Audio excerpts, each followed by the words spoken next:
Good evening, everyone. Good evening, class. Right. So कल हम लोग यहाँ डिस्कशन कर रहे थे. मैंने अब तक मैग्नेट्रॉन पर कल एक्चुअली थोड़ा सा नेटवर्क का इशू था, कनेक्ट कर रहा था मैं लेकिन हो नहीं पाया. चलिए अब देखिए, जैसे अगर हम लोगों से बोला जाए, क्रॉस फील्ड डिवाइस हम पढ़ रहे थे पहली, और याद रखेंगे डीआरडीओ के पॉइंट ऑफ व्यू माइक्रोवेव पर मैक्सिमम क्वेश्चंस जो बनते हैं वो यहां से जरूर बनते हैं. Reflex klystron, TWT, travelling wave tubes, right, magic tee, S matrix. तो हमें बेसिक फंडामेंटल्स यहां पर अच्छे रखने हैं. मैग्नेट्रॉन पर मैंने कल आपसे स्टेटमेंट बोला होगा, magnetron is a M type device, magnetic field device. इसे क्रॉस फील्ड ट्यूब भी बोलते हैं. और मैग्नेट्रॉन एज एन ऑक्सीलेटर की हम बात कर रहे हैं. इसके अंदर एक कैपेसिटर और एक इंडक्टर की बात कर सकते हैं. कैपेसिटर अगर चार्ज है तो इस कैपेसिटर से हमारे पास चार्ज ट्रांसफर होगा, जिसके रिस्पेक्ट में करंट बनेगी और यहाँ मैग्नेटिक फील्ड डेवलप होगी. जब ये फुली चार्ज हो जाएगा तो ये फुली डिस्चार्ज हो जाएगा, और जब ये फुली चार्ज तो ये फुली डिस्चार्ज. तो सक्शन आएंगे, ऑक्सीलेशन आएंगे, राइट. और इन ऑक्सीलेशंस के पीक को बढ़ाना है, राइट. चलो, इस वर्किंग के लिए हमने एक मैग्नेट्रॉन इमेजिन किया था. अच्छा, कल ब्लैक स्पॉट आ रहा था, अभी तो ऐसा कुछ इशू नहीं है, ठीक है. और मुझे लगता है ये फिगर आप लोग बना चुके थे, तो इस पर मैं टाइम ना यूज करूं. क्लियर. मैग्नेट्रॉन पर मैंने ये बोला था, अंदर हमारे पास यहां कैथोड होगा, राइट, और ये वाली बॉडी एनोड है, और यहां कैविटी लगी हुई है, right. These are cavity. Cavity आपस में 180 डिग्री पर फेज स्प्लिट होती है. तो कैविटी पर जो वोल्टेज डेवलप होता है अल्टरनेट डेवलप होता है, राइट. कैविटी में भी 8 हो सकती हैं, 12 हो सकती हैं, 20 हो सकती हैं. 8 to 20 जनरली हम लोग कैविटीज लेते हैं. तो मैं लिख सकता हूं, हाँ, ये मैंने थोड़ा सा बोला था कि यहां परमानेंट मैग्नेट के थ्रू मैग्नेटिक फील्ड स्ट्रेंथ देते हैं. चलो, अब मैग्नेट्रॉन पर मैं अगर अपनी स्टेटमेंट्स को कंप्लीट करना चाहूं तो लिखना स्टार्ट करेंगे आप, राइट. स्टेटमेंट लिख सकते हैं. अभी बेसिक बातें कर रहे हैं. फर्स्ट, मैग्नेट्रॉन इज बेसिकली, लिखिए, a magnetron is basically a vacuum tube या a high power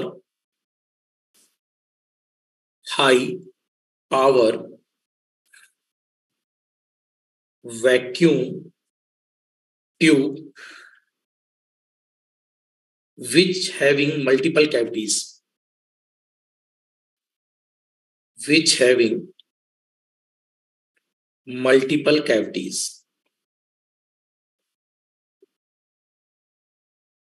Which having multiple cavities, generally 8 to 20. ठीक है. जनरली जो अवेलेबल होता है किस नंबर के साथ? 8 से 20. A magnetron is basically a high power vacuum tube which is having multiple cavities 8 to 20.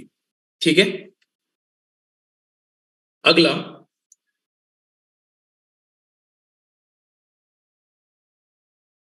हम बोल सकते हैं यहां पर, this is also called multi cavity device. This is also called multi cavity device. इसमें नंबर ऑफ कैविटी लगी हुई है. जैसे मैंने कल एग्जांपल लिया था, 8 कैविटी बनाई थी. 1 2 3 4 5 6 7 8. तो कल मैंने 8 कैविटीज का एग्जांपल लिया था. तो मल्टीपल कैविटीज यहां पर हो सकती हैं, राइट. 1 2 3 4 5 6 7 8, राइट. तो यहां पर अगर कभी कोई पूछे मैग्नेट्रॉन कैसी डिवाइस है, तो we can also say this is multi cavity device, right. Magnetron एक high power vacuum tube device है. अभी देखेंगे हाई पावर क्यों बोलते हैं, जिसके अंदर क्या लगी है? Multiple cavities. तो मैंने इसी बात को एक बार स्टेटमेंट के फॉर्म पे फिर से लिख दिया है, राइट. मुझे लगता है ये बात क्लियर होगी. अगला नेक्स्ट स्टेटमेंट लिखें. अगर बात की जा रही है मैग्नेट्रॉन की, तो magnetron works in the frequency range, लिख लीजिए frequency range,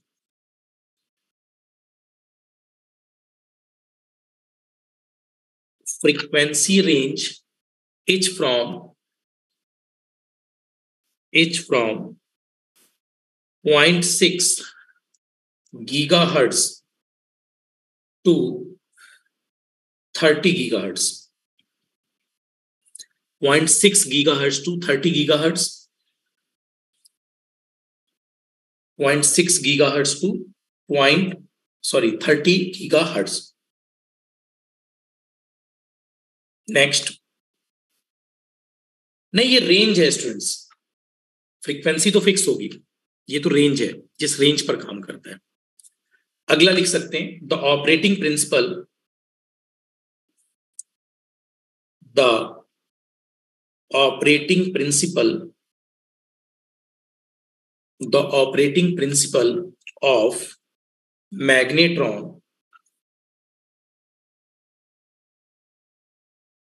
is such that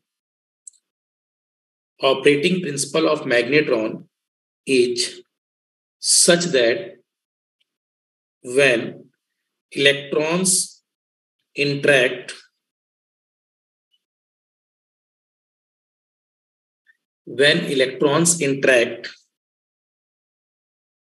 with electric and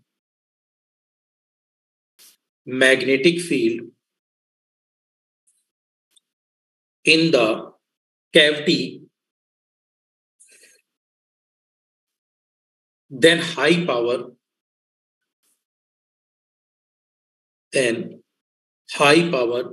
oscillations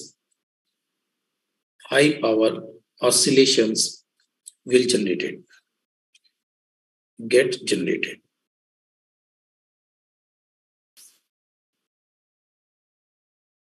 लिख लीजिए इसको,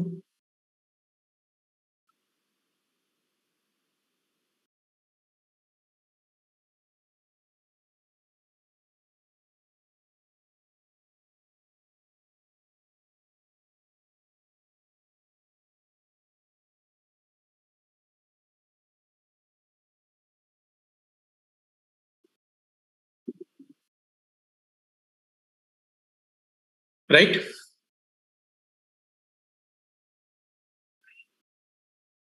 फाइन, देखो मैंने अभी जो स्टेटमेंट्स बोले हैं उन स्टेटमेंट्स में, जैसे मैंने बोला मैग्नेट्रॉन एक high power vacuum tube device है, ध्यान रखेंगे मैग्नेट्रॉन में जो हम ट्यूब बनाते हैं उसमें हम वैक्यूम क्रिएट करके रखते हैं, right. Rahul, cavity waveguide material से बना स्ट्रक्चर होता है, और वेवगाइड मटेरियल जैसे कोएक्सियल केबल होती है वैसे ही वेवगाइड का एक कंटेंट होता है। तो वेवगाइड मटेरियल से बने मटेरियल को हम कैविटी कहते हैं, और कैविटी पर अपना हालो शेप होता है और आगे कैविटी बंच शेप में बंधी हुई होती है, राइट, क्लियर। तो कैविटी हमारे पास एक क्लोज शेप स्ट्रक्चर होता है जो बाहर की तरफ निकला हुआ है, ये आउटवर्ड स्ट्रक्चर जो निकला हुआ है ये बाहर की तरफ है और ये आगे से क्लोज होगा, this is called cavity, right, this is called cavity. Got my words? Now अब जैसे यहां पर आपसे बोला जाए कि मैग्नेट्रॉन है क्या, तो ये एक high power vacuum tube device है जिसके अंदर मल्टीपल कैविटीज हैं। मल्टीपल कैविटीज हमेशा इवन नंबर होंगी, दैट मीन्स अगर 8 है, 10 है, 12 है, 16 है, 20 है, right, these are always in even number.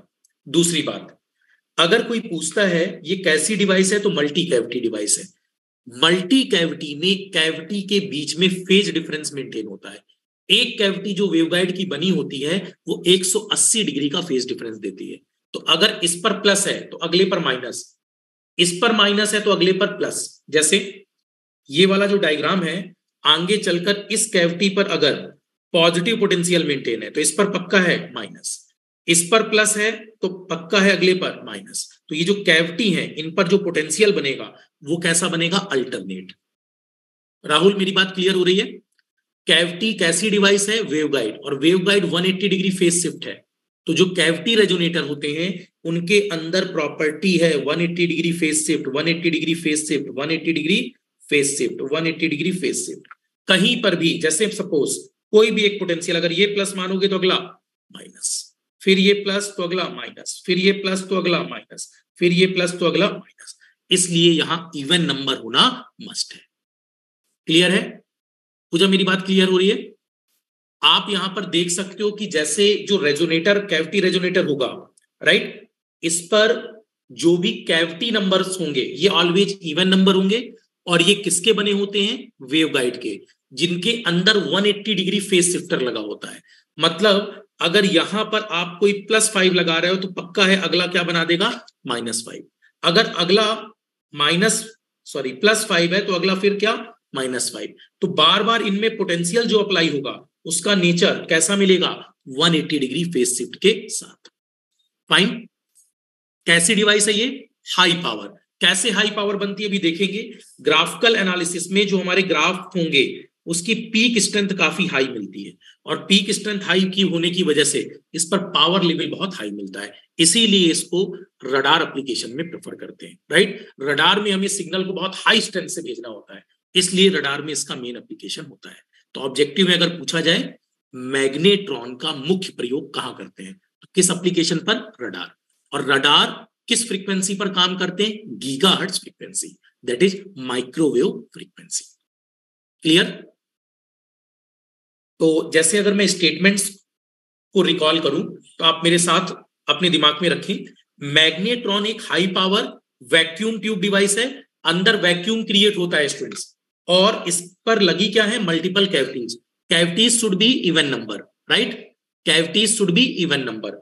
8 to 10 generally लिया जाता है, 8 to 20, बाकी आप कुछ भी ले सकते हैं। This is also called multi cavity device. कैसी डिवाइस है ये? Multi cavity. अगला, फ्रीक्वेंसी रेंज हमेशा गीगाहर्ट्ज में होगी, और इसका ऑपरेटिंग जो प्रिंसिपल है वो किस पर बेस्ड है? ये बेस्ड है इलेक्ट्रॉन्स का इंटरेक्शन, इलेक्ट्रिक और मैग्नेटिक फील्ड के इन्फ्लुएंस में। कहां? कैविटी पर। और जिसकी वजह से क्या होने लगते हैं, एक बार बनता है +5, एक बार प्लस पीक, और फिर अगली बार -5, फिर निगेटिव पीक, फिर अगले में +5, फिर -5, फिर +5, फिर -5। तो बार बार positive negative, positive negative, positive negative, positive negative, positive negative oscillations होते रहते हैं।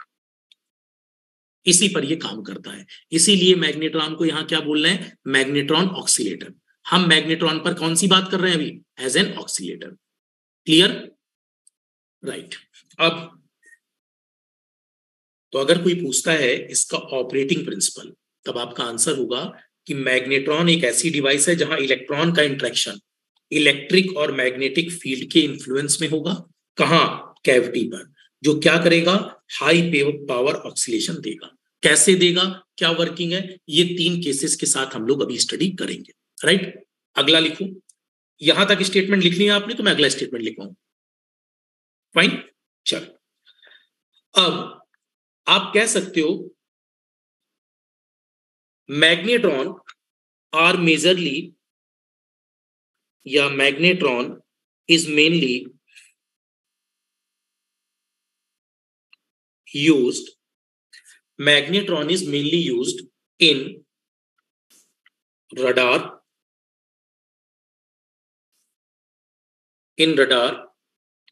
as a high power,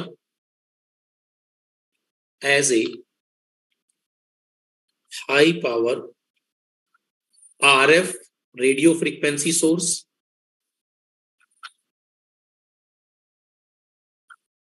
radio frequency signal, as a power oscillator। Oscillator source की तरह काम करता है।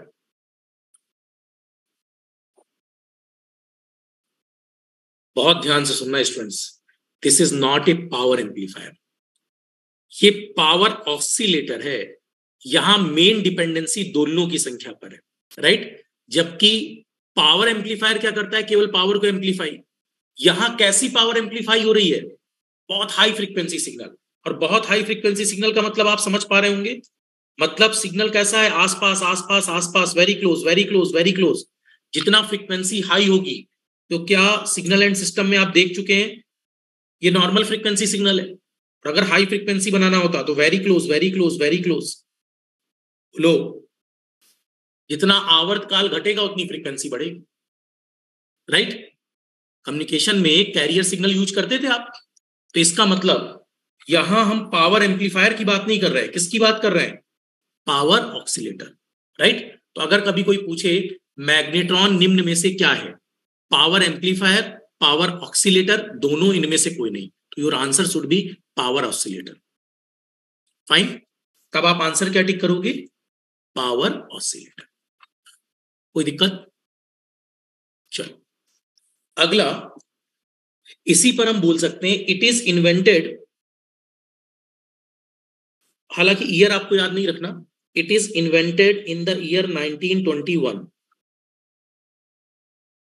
इन द ईयर 1921, 1921 में इसकी खोज हुई थी, in the year 1921 by Albert Hull. Albert Hull नाम के वैज्ञानिक ने इसको खोजा था, और इसका यूज जो मार्केट में पॉपुलर हुआ वो हुआ 1940 में। जॉन रेंडल ने जब इसको बनाया था, जॉन रेंडल ने जब इसको बनाया था तब वर्ल्ड वार सेकेंड की बात थी, और आपको पता होगा radar application world war first में नहीं थे, राइट। रडार एप्लीकेशन कब मार्केट में पॉपुलर हुआ, जब हमारे पास वैक्यूम ट्यूब पर काम हो रहा था। तो समझ पा रहे हैं ये डिवाइसेस कब बनी है, जब हम किस पर काम कर रहे थे, वैक्यूम ट्यूब या ट्रांजिस्टर पर, वैक्यूम ट्यूब पर। ट्रांजिस्टर 1947 में आया, मैंने केवल इसलिए यहां पर ईयर को लिखा है। मैंने क्लास में जब आपको बीजेटी पढ़ाया होगा तो बताया होगा 1947 पे बार्डिन और शॉकले ने मिलकर ट्रांजिस्टर को इन्वेंट किया, और ट्रांजिस्टर से पहले हमारे पास गैसियस वैक्यूम ट्यूब होते थे, सॉलिड स्टेट डिवाइसेस जो भारी होते थे, राइट। तो आप यहां पर अगर बात कर रहे हैं तो इस समय ये इन्वेंशन कब हुई, 1921 में, एल्बर्ट हल। लेकिन ये इन्वेंशन काम की नहीं दिखी, इस इन्वेंशन को काम की बनाते समय रडार एप्लीकेशन में भी ये यूज नहीं हो रहा था, तो क्या किया गया, इट्स इंप्रूव्ड, लिख लें इसी पर, इट्स इंप्रूव्ड, इसका improved version, it's improved version is designed in 1940s by John Randall and Harry Boot.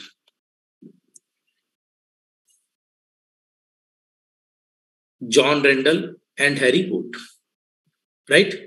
ये दो साइंटिस्ट थे, John Randall and Harry Boot. Hello, नमस्ते, करवा देंगे, मैं क्लास में थोड़ी, ठीक है, ओके।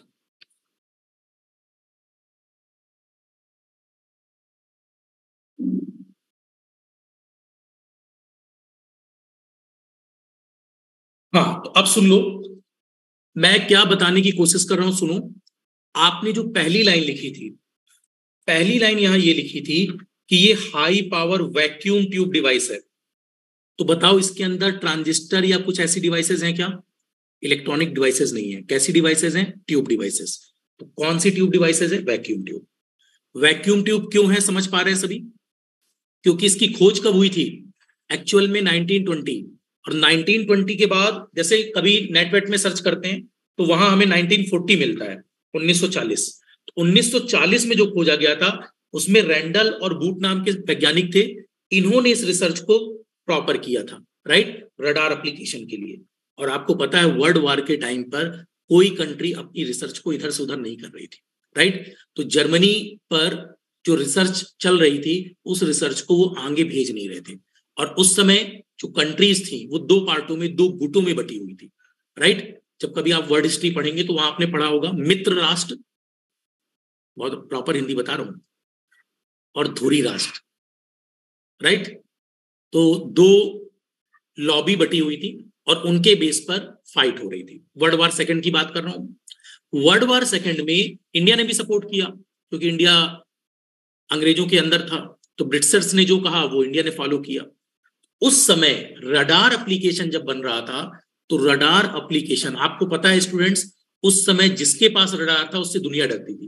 क्यों? क्योंकि उसको सिग्नल्स फैच करना पता था, और रडार एनिमी को टारगेट कर दिया जाता था और छोड़ दिया जाता था। बोले अगर जाएगा, खराब भी होगा तो कोई दिक्कत नहीं, खुद जाएगा और उससे पर्सन हट चुके हैं, और वो जो जहां जाएगा वहां तबाही मचाएगा, राइट। तो कई बार रडार के एप्लीकेशंस अलग अलग तरह के थे। रडार से टारगेट को इंडिकेट किया जाता था और वहां मिसाइल्स दागी जाती थी। रडार का ये भी यूज था कि हम बहुत हाई स्पीड से एनिमी के पास जाएं और घूमकर वापस आ जाएं, क्योंकि जब टारगेट हिट किया जाएगा तो रडार को हिट करना इतना आसान नहीं होगा, राइट। रडार के अंदर ब्लाइंड स्पीड, एमटीआई की पॉसिबिलिटी, मूविंग टारगेट इंडिकेटर, सब कुछ होता था, राइट। तो इसलिए रडार एक नए तरीके की डिवाइस थी। इसके लिए बहुत हाई पावर ऑक्सीलेशन चाहिए था, जो सिग्नल्स को, आपको याद है, इको छोड़ता है। रडार चलते समय क्या करता है, रडार को समझना होता है ना कि आगे कोई टारगेट तो नहीं है। मान लो रडार चल रहा है और आगे पहाड़ हो, राइट, तो उस पहाड़ से टकरा सकता है वो। तो रडार चलते समय बहुत हाई फ्रीक्वेंसी सिग्नल छोड़ता है, और बहुत हाई फ्रीक्वेंसी सिग्नल में मेगा मेगा हर्ट्ज नहीं, हम इलेक्ट्रॉनिक्स के लोग हैं। मेगा हर्ट्ज तब तक है जब प्रोसेसर्स की बात कर रहे थे पुराने 1975, राइट। 1975 में हम लोग मेगा हर्ट्ज प्रोसेसर्स पर बात करते थे, याद आ रहा है, micro processors, micro controllers, right. उनमें वर्किंग प्रोसेसर्स पर मेगाहर्ट्ज की रिक्वायरमेंट होती थी। जब सिग्नल का ट्रांसमिशन होना है तो हमारी नीड गीगाहर्ट्ज थी, और गीगाहर्ट्ज एप्लीकेशन का मतलब रडार जितनी स्पीड से चल रहा है उससे बहुत हाई स्पीड से फ्रीक्वेंसी जानी चाहिए। इको का मतलब समझते हैं, क्लटर क्लटर, गया, टारगेट से भिड़ा और वापस आया, और भिड़कर जब वापस आया तो क्या रडार को पता चल जाएगा कि उसके आगे कोई टारगेट है, उसको अपना रास्ता बदलना चाहिए। यस, पूजा मेरी बात क्लियर हो रही है? रडार जब चल रहा है तो चलते समय, रडार जब चल रहा है तो वो क्या छोड़ता है, पर्टिकुलर फ्रीक्वेंसी, वहां उसका नाम बोला जाता है Doppler frequency. Doppler frequency, right, याद आया? तो डॉपलर फ्रीक्वेंसी छोड़ते हुए जब वो चलता है तो चलते चलते चलते जैसे ही वो फ्रीक्वेंसी आगे टारगेट से भिड़ी और वापस आई, तो उस वापस आने वाले सिग्नल को इको सिग्नल कहते हैं। याद आया? और ये जो इको सिग्नल है ये बहुत हाई फ्रीक्वेंसी का होना चाहिए। बताइए इसके लिए सोर्स कैसा होना चाहिए? मैग्नेट्रॉन। तो रडार के अंदर कैसी डिवाइस का हम प्रयोग करेंगे? बहुत high frequency source signal. Clear हो रही है मेरी बात? राइट। रडार के अंदर हम कैसी फ्रीक्वेंसी सिग्नल का यूज करेंगे? High frequency, right. तो हाई फ्रीक्वेंसी सिग्नल पर अब आप सबको क्लियर हो जाना चाहिए। मैं ऐसा कह रहा हूं कि मैग्नेट्रॉन जो डिवाइस है, मेरे स्टेटमेंट्स को अब समझना, कोई भी चीज याद मत करना, मैं लास्ट में 5 लाइनों में 10 लाइनों में इसको कंक्लूड कर दूंगा, ठीक है? अभी सुनो, मैग्नेट्रॉन एक high power vacuum tube device है, इसमें कोई डाउट? और मल्टीपल कैविटीज होंगी, cavities should be even number, right. Cavity किसकी बनी होंगी? वेवगाइड की। वेवगाइड कैसा होगा? 180 डिग्री फेस शिफ्ट। क्लियर? ये 3 स्टेटमेंट दिमाग में रखें। फिर this is also called multi cavity device, बोलते हैं इसको। किस फ्रीक्वेंसी पर यूज होता है? गीगाहर्ट्ज। किस फ्रीक्वेंसी पर? Gigahertz, right. और बुकिस फॉर्म में इसको लिख देते हैं 600 मेगाहर्ट्ज। 600 मेगाहर्ट्ज को जब गीगा में बदलोगे तो बात वही है, राइट। तो 0.6 गीगाहर्ट्ज टू 30 गीगाहर्ट्ज। अब इसका ऑपरेटिंग प्रिंसिपल क्या होता है मैग्नेट्रॉन का? इलेक्ट्रॉन का इंट्रैक्शन कराते हैं इलेक्ट्रिक और मैग्नेटिक फील्ड दोनों पर, राइट। और उसके बेस पर ये कैविटी पर हाई पावर रेजोनेट करता है। रेजोनेट का मतलब, रेजोनेंट वर्ड यूज होने का मतलब अनुनाद जैसा स्ट्रक्चर, जितना अप उतना डाउन, जितना अप उतना डाउन, राइट। सस्टेन्ड ऑक्सीलेशंस बराबर के होंगे, जितना अप उतना डाउन, जितना अप उतना डाउन, तभी तो ऑक्सीलेशन मानोगे, राइट। मैग्नेट्रॉन जो डिवाइस बनी थी उसका प्रयोग रडार में किया जाता है मेनली, और high power radio frequency signal को जनरेट करते हैं एज ए पावर ऑक्सीलेटर।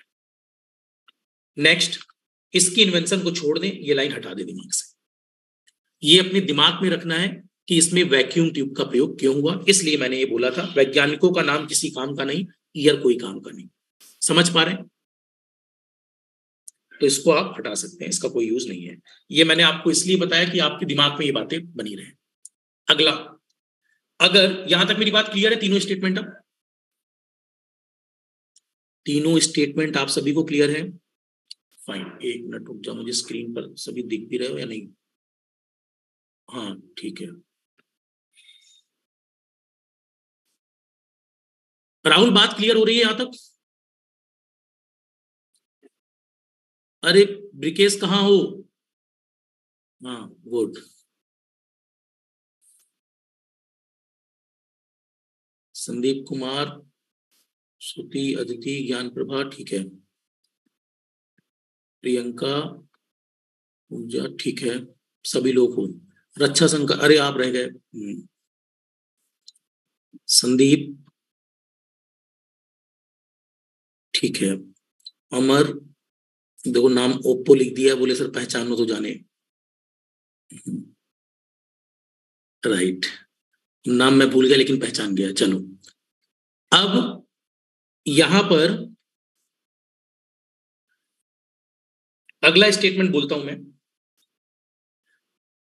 ब्रिकेश यहां तक स्टेटमेंट क्लियर है मैग्नेट्रॉन के? फाइन। अब अगर ये बोला जाए आपसे कि मैग्नेट्रॉन पर, ये हटा ही दूं मैं, नहीं तो लिख ही लोगे।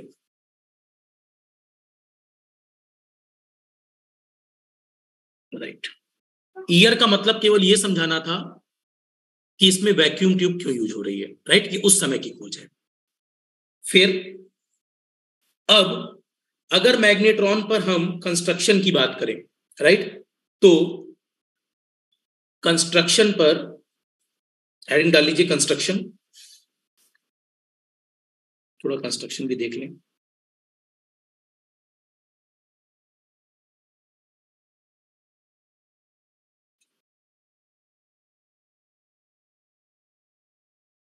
एक को मैं पूरा लिखवा दूंगा, बाकी को कंपेयर कर देंगे, ठीक है? आगे TWT उनमें कंपेरिजन स्टार्ट कर देंगे, लेकिन एक कम से कम लिखना पड़ेगा। इस cylindrical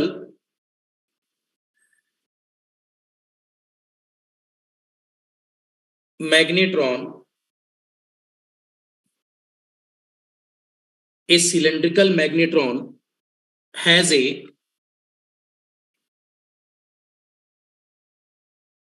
cylindrical cathode, has a cylindrical cathode of a certain length,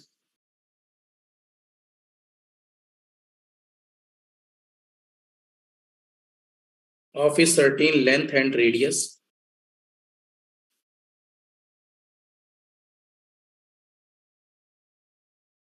present at the center,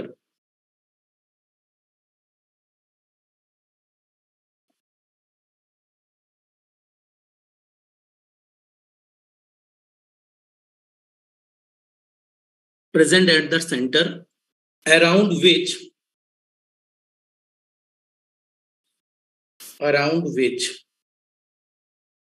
a cylindrical anode is present.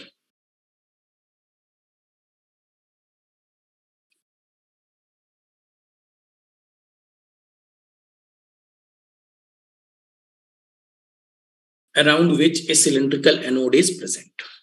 ये पहली लाइन लिख लीजिए। पूछा जाता है कैविटीज कहां प्रेजेंट होती हैं, आपका आंसर होगा कैविटीज एनोड के पास सर्कमफेरेंस पर प्लेस्ड होती हैं, जहां गैप होता है।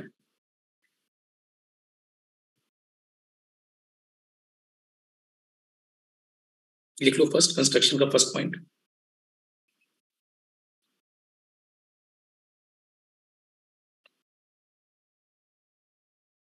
आप लोगों के स्टूडेंट्स उसमें कितने बन रहे हैं DRDO में मार्क्स? पहले वाले में 120 में, मतलब किया तो आप लोगों ने पूरा ही है, मतलब ऑलमोस्ट कितना आइडिया लग रहा है? 80 प्लस है ना?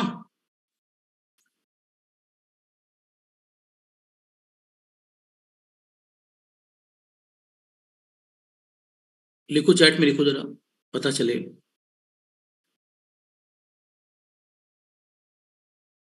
मुझसे झूठ मत बोलना। देखो ब्रिकेस 80 कहा तो सीधे 80 लिखा आपने। राहुल इतने कम बन रहे हैं?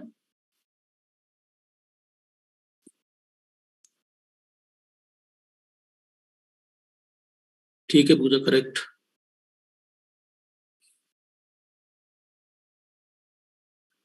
अरे जितने भी बन रहे हैं लिखो। संदीप ठीक है। ज्ञान प्रभा।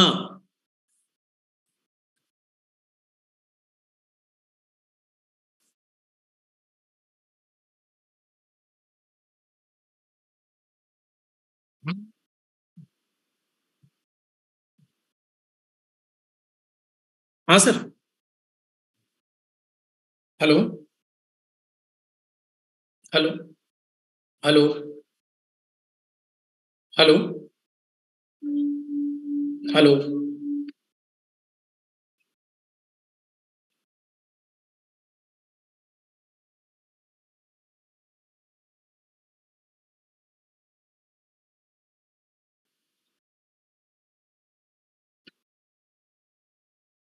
कितना बना दी थी? लिखो लिखो।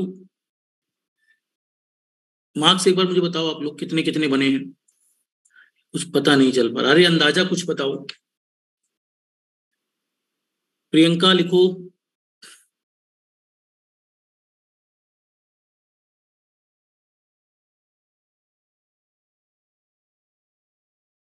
कोमल, मैं नाम बोल नहीं रहा हूं तो इसका मतलब ये नहीं कि आप लिखो नहीं। ठीक है, हाँ। ओप्पो लिखने से काम नहीं चलेगा, नाम नंबर लिखो जल्दी। कंफ्यूज बिल्कुल मत हो। दिमाग का 1001वां। 50 साल बाद भी आजमा सकते हो आप लोग मुझे यहाँ। कुछ बता नहीं सकते सर। कहने के लिए 80+। चलो। हमार उम्मीद नहीं है। कम लग रही है। चलो।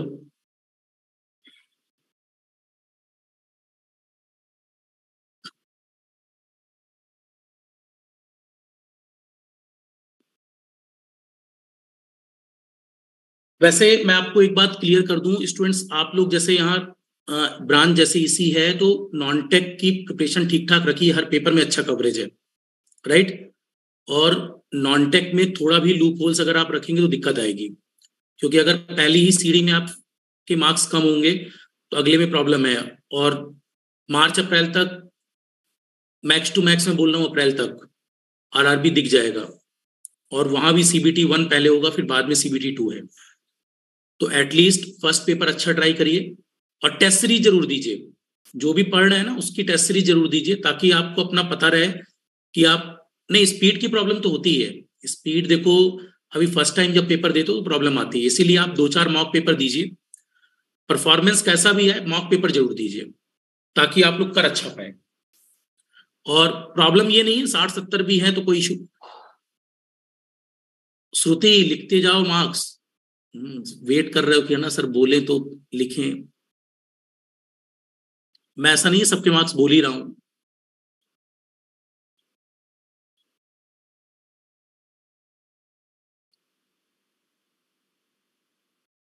चलो। अब यहां से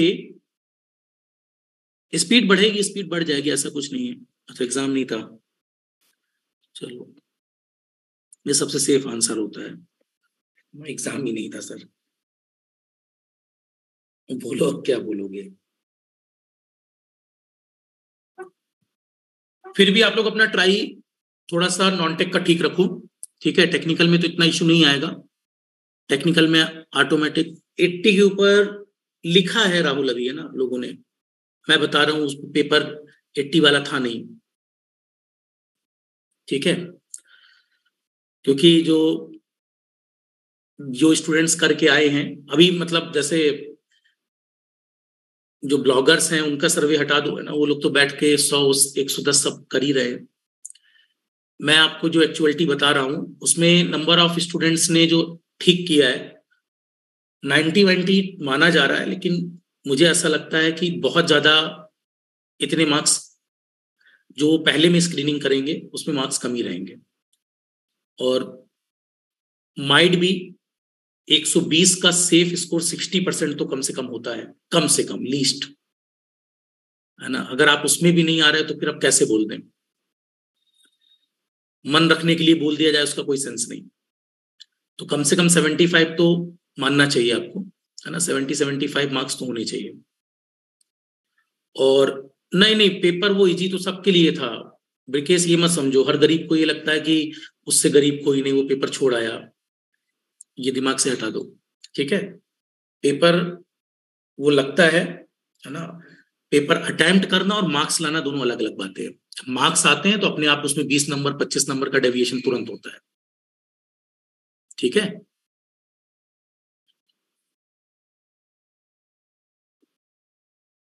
रिजल्ट इसका जल्दी आ जाएगा, डीआरडीओ लेट नहीं करता, खुशखबरियां जल्दी देता है ना, इनमें लेट नहीं करता वो। चलो लिखो। नेक्स्ट, इंटर एटॉमिक स्पेस की अगर हम बात करें तो इस पर मैं अब ये बोल रहा हूं, जैसे लिखो द एरिया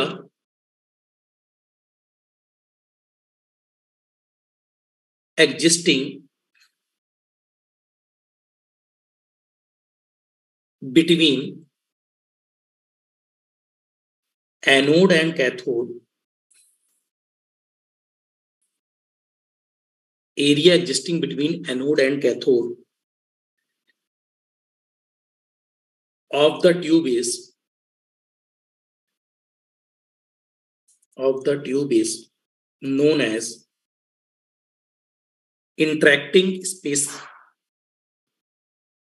interacting या interaction space, interacting space या interacting region, कुछ भी लिखो।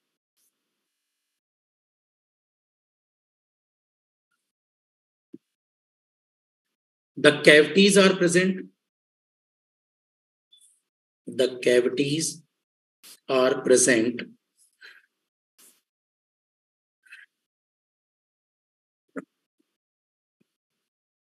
the cavities are present at the circumference, मतलब परिधि, at the circumference of the anode at बराबर की दूरी पर, equal spacing.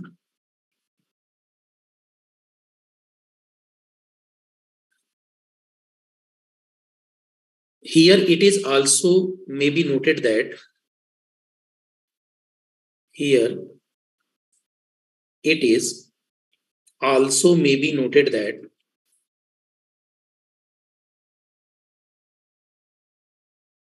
here it is also may be noted that cavities, yeah, there exists a phase difference. It's a very important word. There exists a phase difference. There exists a phase difference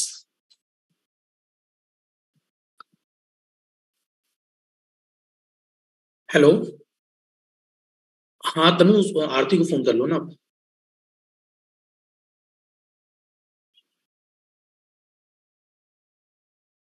हाँ हाँ हाँ हाँ, तनु को बोल दो, ठीक है, sorry आरती को बोल दो, ठीक है, वो कर देगी, फिर मैं करता हूँ। हेलो, हाँ हाँ ले लो जो लेना है ले लो, ठीक है। उसको फिर आरती से बात करने के बाद मेरे को करना फिर, है ना, अभी रात में, ठीक है। मौसी से बोल देना, मैं रात को फिर करूंगा, ठीक है, चलो ओके बाय।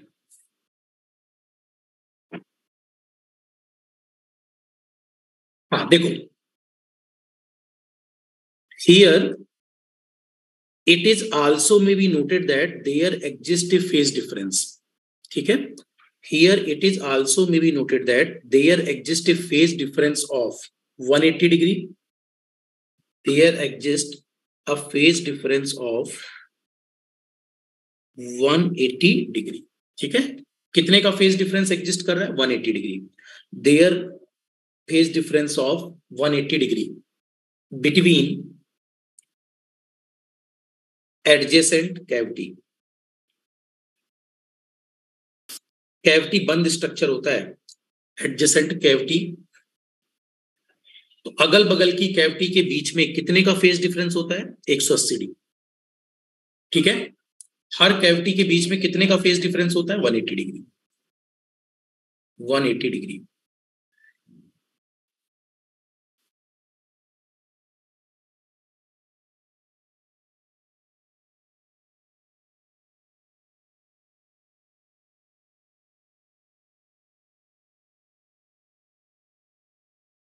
तभी कैविटी एक से दूसरे पर एनर्जी को ट्रांसफर कर पाएगा। देन ओनली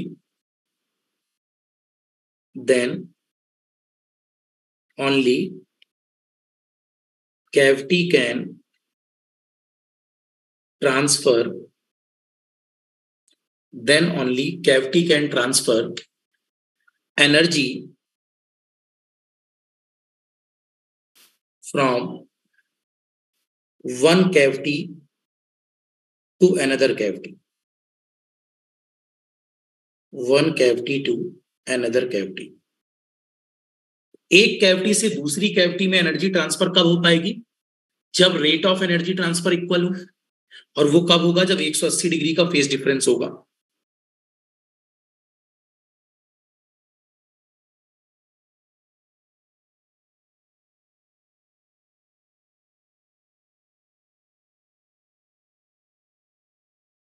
हो गया कंप्लीट? इसका मतलब आप ऐसे समझ लो, we can say if one cavity is positive या one plate is positive, if one plate is positive, then automatically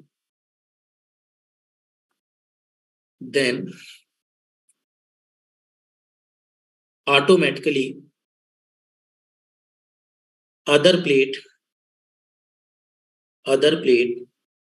then automatically other plate is negative. ठीक है, जो नाइबरिंग प्लेट होगी वो ऑटोमेटिक क्या हो जाएगी? निगेटिव हो जाएगी।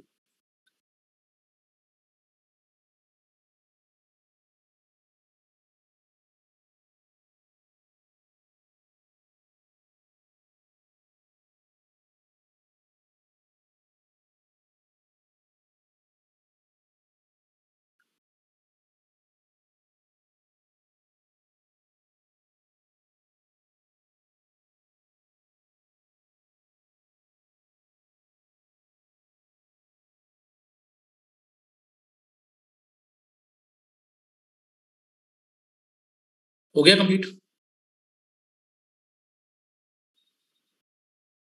अब अलग अलग केस स्टडी भी स्टार्ट करते हैं।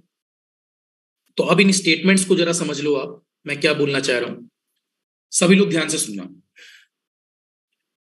आ गया कंस्ट्रक्शन यहां से।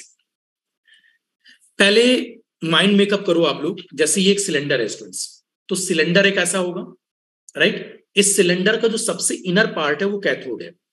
इसको ऐसे मैं रख सकता हूं, मान लो ये पूरा एक सिलेंडर है ऐसे, और सिलेंडर का जो सेंटर पार्ट है वो कैथोड है, और इसके ऊपर वाला जो पेरिफेरल है वो एनोड है। ये अंदर वाला पार्ट कैथोड, ऊपर वाला पेरिफेरल एनोड। और एनोड की जो परिधि है, उसकी परिधि में जैसे मुझे 8 स्पेस करना है, तो 360/8 इक्वल स्पेस करना है, 360/8।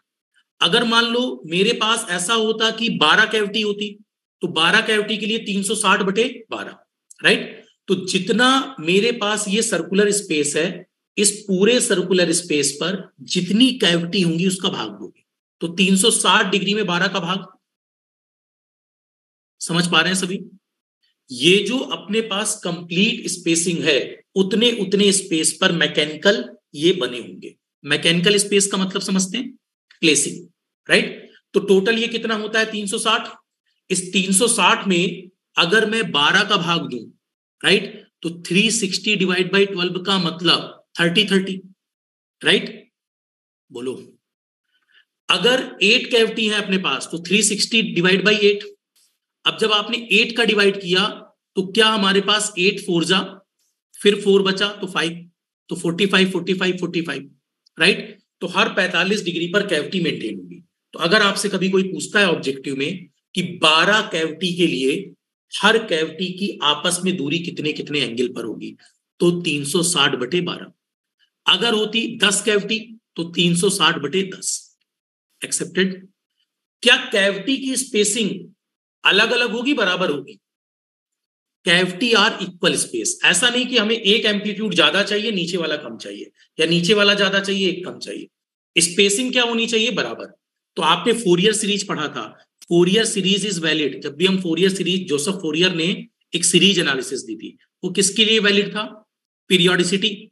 जैसा वेवफॉर्म का नेचर पहली साइकिल में, वैसा ही लास्ट तक। तभी तो आप पहली साइकिल को पढ़ते हो और 50 साइकिल 100 साइकिल बाद का भी ऑब्जर्वेशन कर लेते हो। यस। तो अब स्टेटमेंट को मेरे साथ सुनते जाना और फिर मैं स्टेटमेंट को कंक्लूड करूंगा। पहला, एक सिलेंड्रिकल मैग्नेट्रॉन होता है जिसके अंदर सिलेंड्रिकल कैथोड होता है at a certain length and a radius present at the centre. अब जरा सुनो क्या कहना चाह रहा हूं।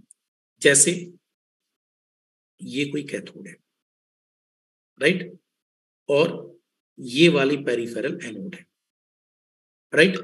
अब ये बताओ, ये जो अंदर वाला कैथोड है, राइट, ऐसे फील करो, ये जो अंदर वाला कैथोड है इसकी कुछ लेंथ होगी और ऐसे ये सर्कुलर दिखेगा। जैसे पेन देखो, ये पेन की लेंथ है, लेकिन जब पेन का डाया देखोगे तो ये पूरी इसकी परिधि है। परिधि बोलते हैं, हाँ, परिधि है ये। क्या बोलोगे? यस, परिधि है, राइट। और ये जो परिधि है, इसके सेंटर से यहां तक रेडियस होगी, और ये पूरा सेंटर से यहां तक रेडियस होगी, और डायामीटर रेडियस का डबल होगा, है ना। डायामीटर मतलब जो भी, तो डायामीटर रेडियस का डबल है। इस रेडियस का ये डबल हो गया डायामीटर। अब मुझे आप बताओ, क्या ये सिलेंडर जो रखा है इसकी लंबाई है कुछ सर्टेन लेंथ होगी, और क्या इसकी सर्टेन रेडियस होगी? तो अगर कोई पूछे कि ये जो अंदर कैथोड है, क्या इस अंदर वाले कैथोड पर, क्या इस अंदर वाले कैथोड पर, राइट, ये जो अंदर कैथोड है, इस कैथोड की अपनी रेडियस होगी सेंटर से, एज वेल एज जब इसको ऐसे देखोगे तो इसकी लेंथ भी अपने पास होगी, राइट। क्या होगी? लेंथ। एक सेकेंड।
एक सेकंड बस।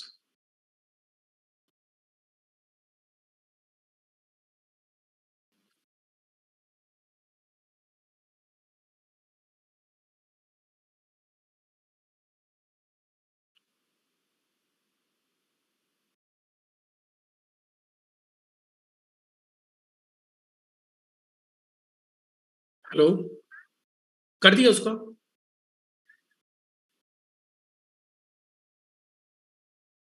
ठीक ठीक ठीक, ठीक ठीक ठीक, कर देना, है ना। हाँ, मेरे को भेजा उसने।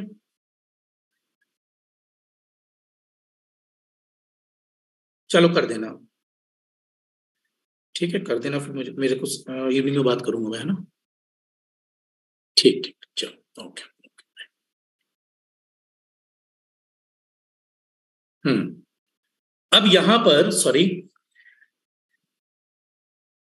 एक सिलेंडर था, सिलेंडर में अंदर वाला पार्ट कैथोड है और बाहर वाली लेयर एनोड है, right.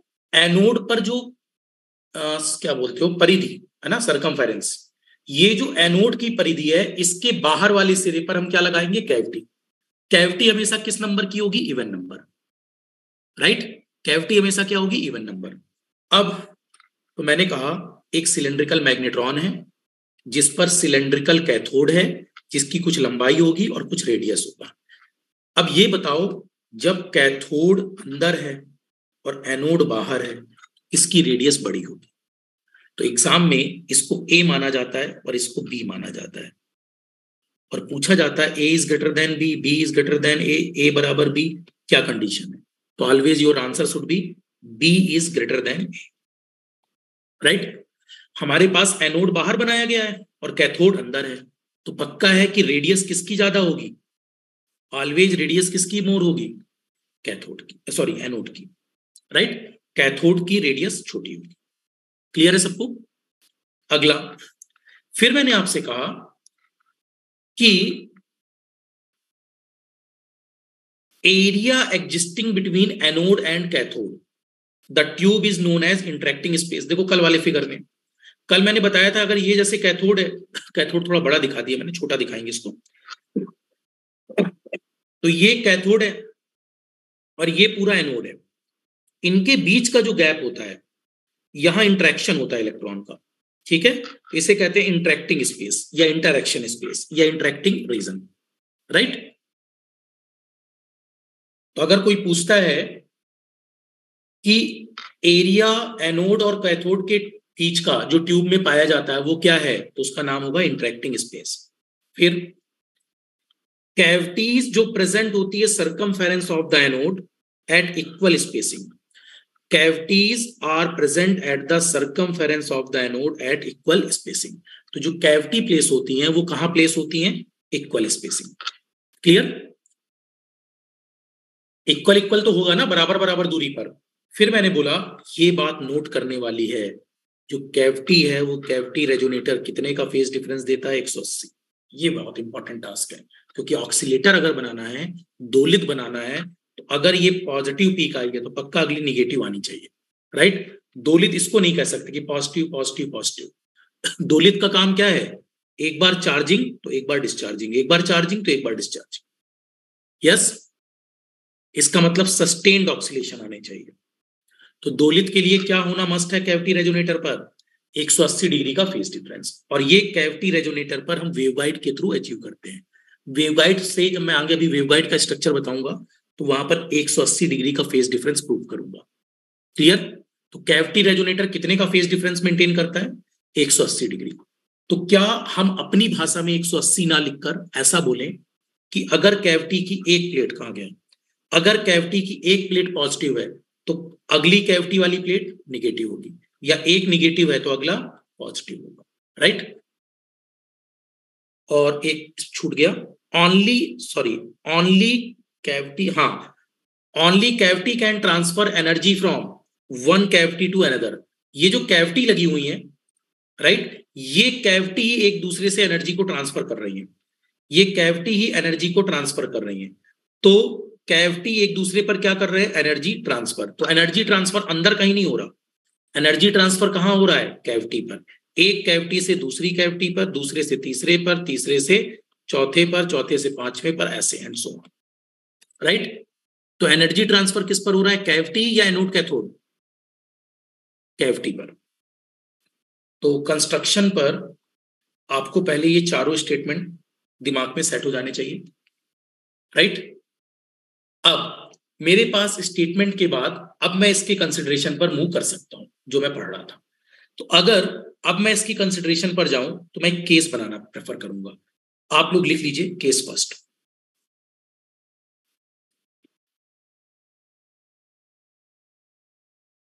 Case first, when no magnetic field is applied. तीन अलग अलग केस, तीनों को स्टडी करते हैं, और एक में थोड़ा सा टाइम दीजिए, फिर इसके बाद अगले में हम लोग टाइम नहीं लेंगे। केस फर्स्ट, केस फर्स्ट में लिखिए व्हेन, हेडिंग डाल लीजिए, when no magnetic field is applied.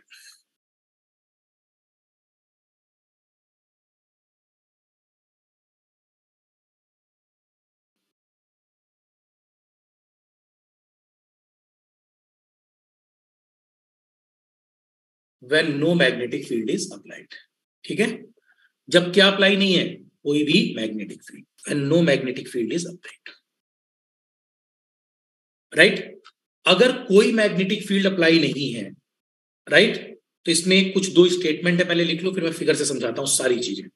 लिखो, इसके अंदर आप कह सकते हो यहां पर, जब कोई मैग्नेटिक फील्ड अप्लाई नहीं है तो क्या प्रॉब्लम आ रही है, केवल इलेक्ट्रिक फील्ड के इन्फ्लुएंस आएगा। लिखिए इसमें, हेडिंग पहले डाल लीजिए, when no magnetic field is applied. तीन केस हैं, अगले में थोड़ी मैग्नेटिक फील्ड, अगले में और ज्यादा, फिर क्रिटिकल, फिर बैक, राइट। इस तरह से हमें इसको पढ़ना है। तो फर्स्ट लिखिए when no magnetic field is applied, इसमें लिखिए when the magnetic field, when the magnetic field is absent, when the magnetic field is absent, then the electron, then the electron emerging, electron emerging from the cathode radially, radially moves toward, moves towards the anode, moves towards the anode.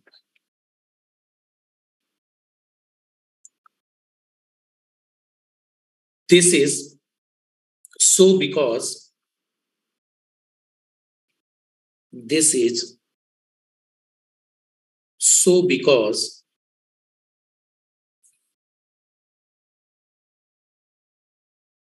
this is so because moving electron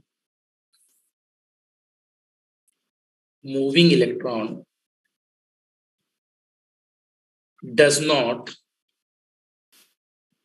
experience, moving electron does not experience the effect of, the effect of magnetic field,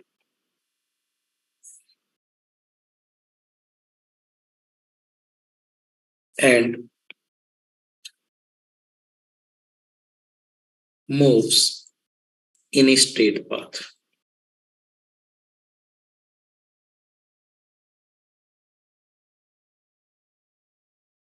Moves in a straight path. एक बार इसको लिख लो, फिर मैं figure बनाता हूं।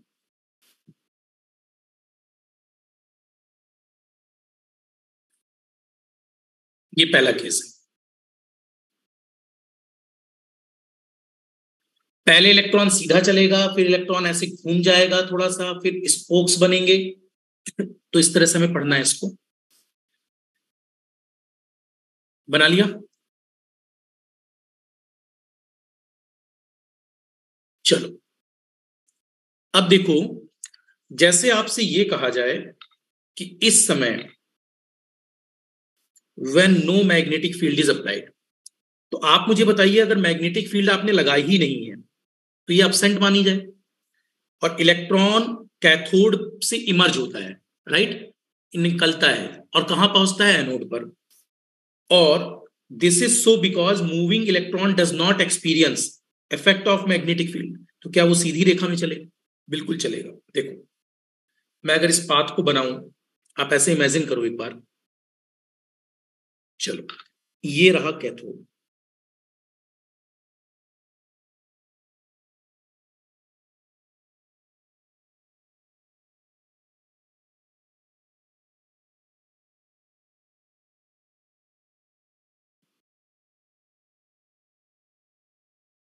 हाँ, अब ये कैथोड है,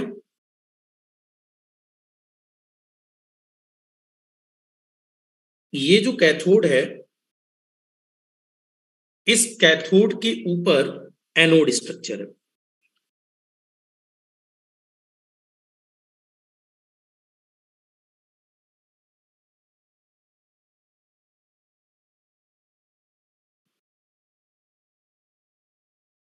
और ये जो स्ट्रक्चर है, इस स्ट्रक्चर पर आपके पास 8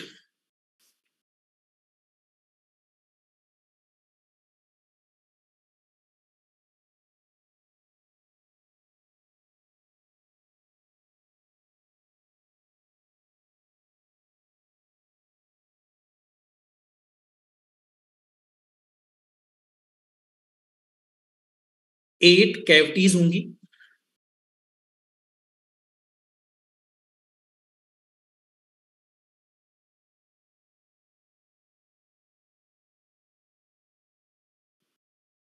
आप सभी बनाते रहे कैविटीज।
सभी लोग कैविटीज बना लें।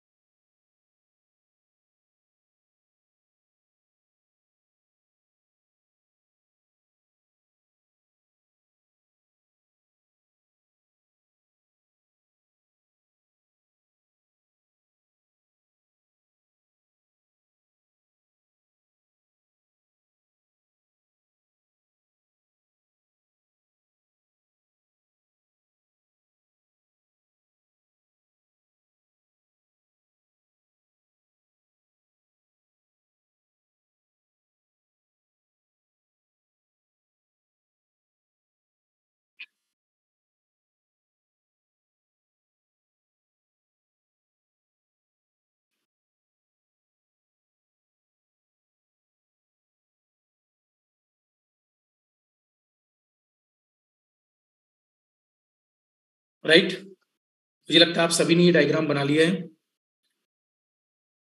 अब इस डायग्राम के बाद अगर मैं अभी आपसे ये बोलूं, मैं मान लो किसी को भी नंबरिंग कर देता हूं, से this is 1, this is 2, this is 3, this is 4, 5, 6, 7, 8, कहीं से भी नंबरिंग कर लो। मैंने अपने समझने के लिए कुछ नंबरिंग कर दी है। राइट, इस नंबरिंग के बेस पर मैं डायग्राम को एग्जीक्यूट करना चाह रहा हूं।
हो गया कंप्लीट?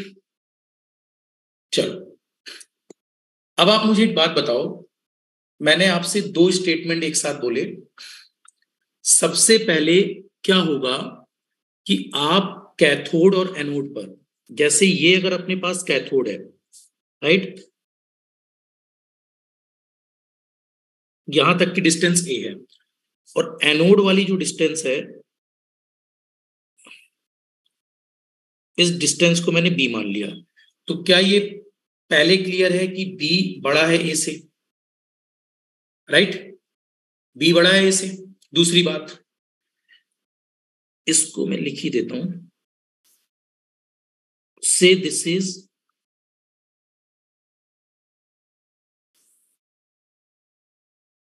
ये कैथोड है इनसाइड वाला, और ये वाला एनोड है, राइट। और अगर मेरे पास एनोड और कैथोड पर पोटेंशियल को चेक किया जाए, तो ये पोटेंशियल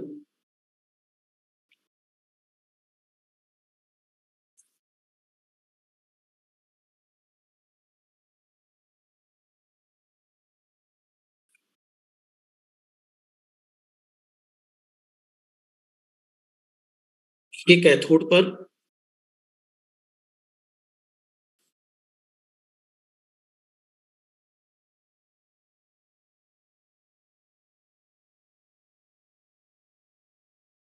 हाँ, हमने क्या किया, निगेटिव पोटेंशियल को, ये डीसी सप्लाई है, दिस इज डीसी सप्लाई। हमने क्या किया स्टूडेंट्स, सबसे पहले कैथोड पर ध्यान देना, जो ये सिलेंडर है अंदर वाला, ऐसा नहीं है कि इसमें ऊपर से ये वायर गई हुई है और सीधे किस पर कनेक्ट है, कैथोड पर, और जो दूसरी वायर है वो किस पर कनेक्ट है, एनोड पर, राइट। तो ये जो वायर है, वायर जो ऊपर से गई है, अच्छा कलर बिल्कुल नहीं दिख रहा,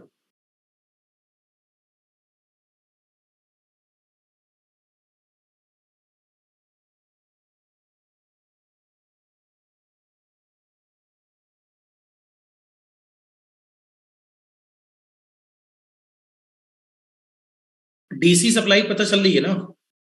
हाँ ठीक है, इतना बहुत है। डीसी सप्लाई निगेटिव पोटेंशियल है कोई वी नॉट या वी मान लो। तो मैं बोल रहा हूं क्या, कैथोड पर, एक मिनट व्हाइट से लिखूं, कैथोड पर कौन सा पोटेंशियल, निगेटिव, और एनोड पर पॉजिटिव पोटेंशियल, ठीक है। कैथोड पर हमने निगेटिव पोटेंशियल लगाया है और एनोड पर पॉजिटिव पोटेंशियल। तो आप ये समझना, एनोड वाली सरफेस पर हमने क्या बनाने की कोशिश की है, पॉजिटिव, और कैथोड वाली सरफेस पर हमने क्या बनाया है, निगेटिव, राइट। अब एक बात बताओ मुझे, नहीं ये चारों तरफ होगा, हर जगह होगा। अब एक बात बताओ, ये पूरा निगेटिव है सब जगह एवरीवेयर, ये पूरा ही पॉजिटिव है एवरीवेयर,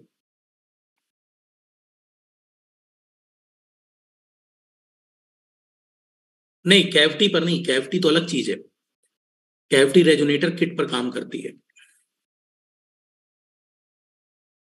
ठीक है। अब कैथोड पर हमने बात की निगेटिव पोटेंशियल की, और एनोड पर पॉजिटिव पोटेंशियल। याद करो जब मैंने आपको सीआरटी पढ़ाया था, कैथोड रे ट्यूब, राइट। तो बताओ सीआरटी में अंदर थर्मो आयनिक एमिशन के लिए एक सिलेंडर लगा होता था, और उस सिलेंडर में हमारे पास कोटिंग होती थी किसकी, zinc sulphide, sorry barium oxide और strontium oxide, not zinc sulphide. Zinc sulphide main screen पर लगता था जो कलर बताता था। बेरियम ऑक्साइड और स्ट्रोंटियम ऑक्साइड, ऑक्साइड की हम कोटिंग करते थे जिससे इलेक्ट्रॉन निकलते थे, याद आया कुछ? तो अंदर यहां भी हमारे पास जो कैथोड टर्मिनल है, इस पर जैसे ही निगेटिव पोटेंशियल अप्लाई होगा तो इलेक्ट्रॉन इस पर क्या होंगे, इमर्ज होंगे। इमर्ज का मतलब निकलेंगे। अब ये बताओ निकल रहे हैं, तो निकलते हुए इन्हें पता होना चाहिए ना इन्हें पहुंचना कहां है, और इन्हें पता है कि यहां प्लस है। तो क्या इलेक्ट्रॉन अगर यहां से निकलेगा निगेटिव से, तो क्या प्लस की तरफ सीधे अट्रैक्ट नहीं हो जाएगा? देखो आप ऐसे समझो, ये क्रिकेट ग्राउंड है, राइट। क्रिकेट ग्राउंड नहीं, सॉरी, एथलीट्स का ग्राउंड है, दौड़ने वाला, रनिंग करने वाला। और इनको यहां रनिंग करनी है, लोगों को रनिंग करने के लिए ये रास्ता है। लेकिन रनिंग करने वाले को पता चल जाए कि जहां उसे पहुंचना है, एक तरीका तो ये है, अगर उसे यहां पहुंचना है तो वो सीधे यहां पहुंच जाए, और एक तरीका ऐसे घूम के पहुंचे। तो ये पर्सन यहां है निगेटिव पर, और यहां प्लस है, तो क्या सीधे इलेक्ट्रॉन यहां नहीं जंप कर जाएगा? बोलो। तो जब जब कोई मैग्नेटिक फील्ड का प्रभाव नहीं है, तो क्या स्टूडेंट्स हमारे पास प्लस से माइनस, प्लस से माइनस, प्लस से माइनस एक इलेक्ट्रिक फील्ड स्टेब्लिश होगी, राइट। और आपको पता है, अगर ये प्लस है और ये माइनस है, तो एक इलेक्ट्रिक फील्ड अगर डेवलप है प्लस माइनस के बीच में, राइट। समझना, ये इलेक्ट्रिक फील्ड सप्लाई बैटरी ने बनाई है। सप्लाइड पोटेंशियल ने क्या बनाई है, एक इलेक्ट्रिक फील्ड। तो क्या ये इलेक्ट्रिक फील्ड की डायरेक्शन प्लस से माइनस होगी? और इलेक्ट्रॉन अगर यहां है, इलेक्ट्रॉन माइनस से प्लस की तरफ जाएगा, नहीं जाएगा? या हम ऐसा कहें, इलेक्ट्रॉन के चलने की दिशा में के विपरीत दिशा में उसकी करंट बहेगी। फाइन। आपको याद होगा, मैंने सेमीकंडक्टर में आपको पढ़ाया है। जैसे ये दो प्लेट है, ठीक है, यहां more positive potential frame out हुआ और यहां मोर निगेटिव पोटेंशियल। तो कहना इसे प्लस से माइनस एक इलेक्ट्रिक फील्ड फ्रेम आउट हो रही है, राइट। और अगर इलेक्ट्रॉन यहां है, तो ये इलेक्ट्रॉन माइनस से प्लस की तरफ अट्रैक्ट होगा। बोलो। तो जो ये इलेक्ट्रिक फील्ड है, ये किसने बनाई है? Without battery it can't be possible. तो फर्स्ट, मैग्नेट्रॉन को एक सोर्स चाहिए, राइट। ये सोर्स किस नेचर का चाहिए? ये सोर्स किस नेचर का चाहिए? बार बार बदलने वाला नहीं, राइट। ये सोर्स किस नेचर का चाहिए? डीसी नेचर का, जिसने कैथोड पर कौन सा वोल्टेज को मेंटेन किया, निगेटिव, और एनोड पर कौन सा, पॉजिटिव। तो बताओ, अगर इलेक्ट्रॉन कैथोड जैसे ही वार्म अप होगा, बहुत लो वोल्टेज पर कैथोड टर्मिनल गर्म होने लगेगा। वहां याद है 6.3 वोल्ट, सीआरटी में कहीं पढ़ाया होगा, राइट। देखो जैसे मतलब पिछले पिछले जन्म में याद हो गई है ना, इस जन्म में तो बात भूल गए होंगे। चलो, अगर स्टूडेंट्स आप लोगों का सिलेक्शन नहीं हुआ है ना, तो फिर मुझे जो है आत्मा बनकर, क्या बोलते हैं ना, आत्मा बनकर, है ना, विक्रम बेताल था जैसे, हाँ, भटकना पड़ेगा आप लोगों के पीछे, तभी मानोगे। सॉरी, देखो, ये वाला जो पोटेंशियल है, ये निगेटिव है और यहां पॉजिटिव है। तो क्या मैं कह सकता हूं कि इलेक्ट्रॉन सीधे सीधे इस मोमेंट पर चलेगा, माइनस प्लेट से प्लस प्लेट की तरफ? बोलो, कौन सी फील्ड है यहां? इलेक्ट्रिक फील्ड केवल, मैग्नेटिक फील्ड का कोई इंफ्लुएंस अभी नहीं है। तो जब तक मैग्नेटिक फील्ड का इंफ्लुएंस नहीं है, देखो, when no magnetic field is applied, तब क्या हम बोल सकते हैं, अगर मैग्नेटिक फील्ड नहीं है, तब इलेक्ट्रॉन इमर्ज होगा, निकलेगा कहां से, कैथोड से, और रेडियली, मतलब रेडियस जो होती है, रेडियस समझते ना, राइट, रेडियली कहां मूव करेगा, टुवर्ड्स द एनोड। तो ये सीधे सीधे रेडियली चला जाएगा। और दिस इज सो बिकॉज, क्योंकि मूविंग इलेक्ट्रॉन पर और कोई फोर्स नहीं लग रहा, कोई मैग्नेटिक फील्ड नहीं लग रही, तो ये सीधे एक स्ट्रेट पाथ में चला जाएगा। और जब ये स्ट्रेट पाथ में जाएगा, तो इसकी कंडीशन कैसी बनेगी, लाइक दिस, राइट। तो अगर कभी कोई पूछता है, in a magnetron when no magnetic field is applied, only influence of electric field, और ये इलेक्ट्रिक फील्ड भी अप्लाइड है, अपने आप नहीं बनती, पहले क्या लगाना पड़ेगा, एक सप्लाई बैटरी, और इस सप्लाई बैटरी की वजह से फील्ड डेवलप होगी। फाइन, क्लियर है मेरी बात? ये सप्लाई बैटरी की मदद से बनेगा। और जब ये मेंटेन होगा सप्लाई बैटरी की मदद से, ठीक है,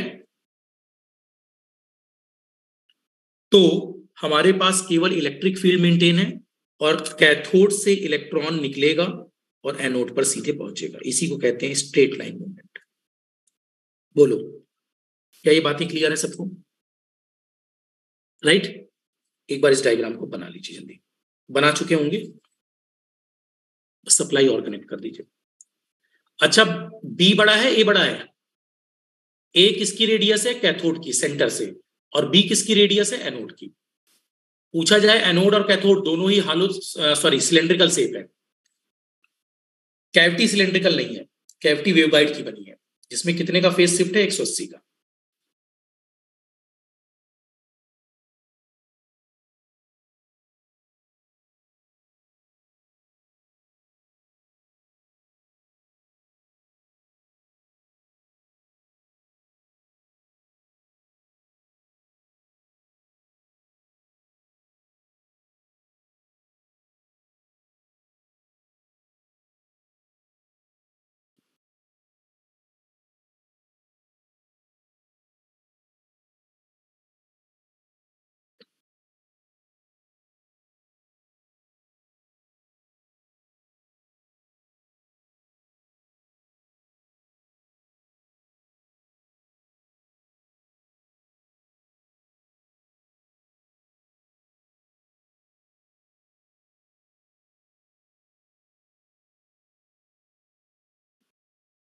हो गया कंप्लीट?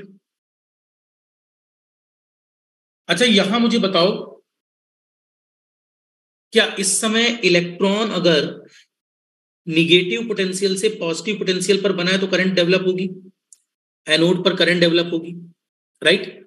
अगला केस बताओ, अगर मैं ये कहूं आपसे, when small magnetic field is applied, case 2।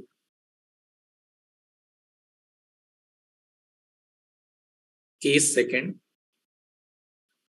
When small magnetic field is applied.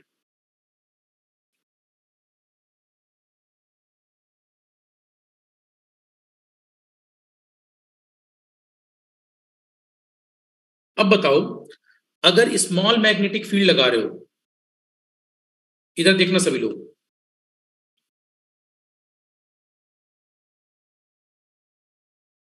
इसका बनाया कॉपी वर्जन।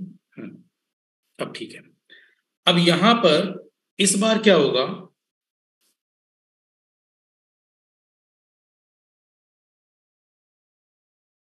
ये बताओ, मुझे लगता है कौन सा कलर बेटर रहेगा जिससे दिख जाए आप लोगों को।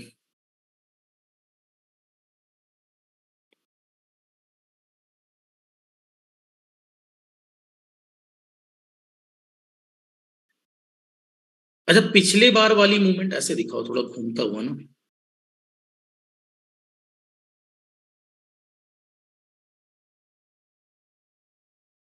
जैसे पिछले बार, ये मान लो, हाँ ये कलर दिख रहा होगा, ये दिख रहा है,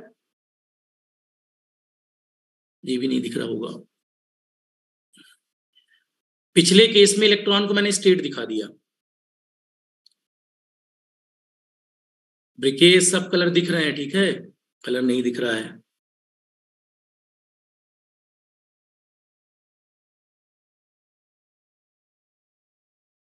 चलो भेजू भटनागर के यहाँ, तभी मानोगे। देखो इधर, ये था इलेक्ट्रॉन का मूवमेंट पिछले बार, ठीक है। अब एक बात बताओ जरा, इस बार जैसे ही यहां निगेटिव पोटेंशियल है और यहां पॉजिटिव है, अब मुझे बताओ, जब ये निगेटिव है और ये पॉजिटिव है, राइट, ये निगेटिव है और ये पॉजिटिव है, तो फिर से इलेक्ट्रॉन ऐसे आएगा। इलेक्ट्रॉन को आना ऐसे चाहिए था, बनाएंगे नहीं, सुनिए, इलेक्ट्रॉन को आना ऐसे चाहिए था, राइट। कहां से उठना चाहिए? माइनस से। और कहां जाना चाहिए? प्लस पर। ऐसे भी दिखा सकते हो, ऐसे भी दिखा सकते हो, ऐसे भी, ऐसे, कैसे भी दिखाओ, राइट। बोलो, चलना इसे स्ट्रेट चाहिए था। लेकिन अगर लेकिन अगर कैविटी पर मैग्नेटिक फील्ड आ गई, तो क्या मैग्नेटिक फील्ड, देखो स्टूडेंट्स, जैसे ये कोई ये कोई मूवमेंट चल रही है और यहां से एक रिपल्सिव फोर्स आ जाए, तो क्या ये रिपल्सिव फोर्स इसको थोड़ा सा, जितना रिपल्सिव फोर्स बढ़ेगा उतना क्या ये दूर जाने की कोशिश करेगा? तो क्या ये चलते हुए सीधा सीधा ना आकर थोड़ा कर्व शेप में आएगा? तो अगर पहले मैग्नेटिक फील्ड बिल्कुल नहीं लगाई थी और अब जब मैग्नेटिक फील्ड थोड़ी लगा दी, तो क्या इसका नेचर कुछ ऐसा नहीं हो जाएगा घूमते हुए? बोलो, कुछ कर्व शेप आ जाएगा।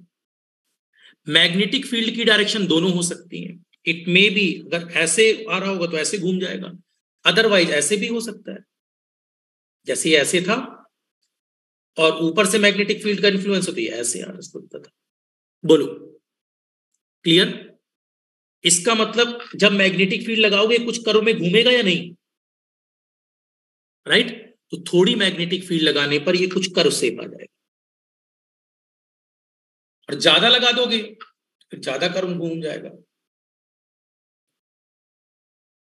अभी लगाते हैं उसको भी पहले इसको बना लो।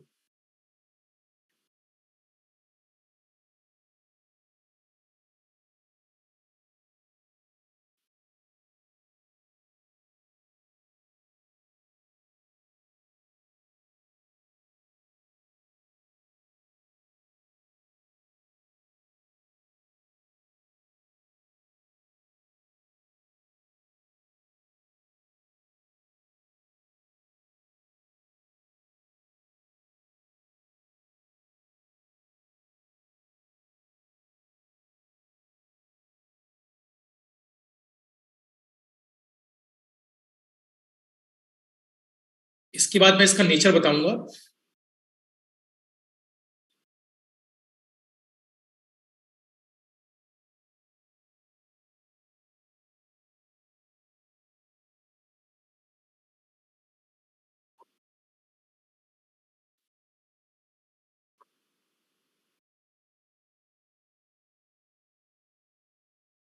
बन गया?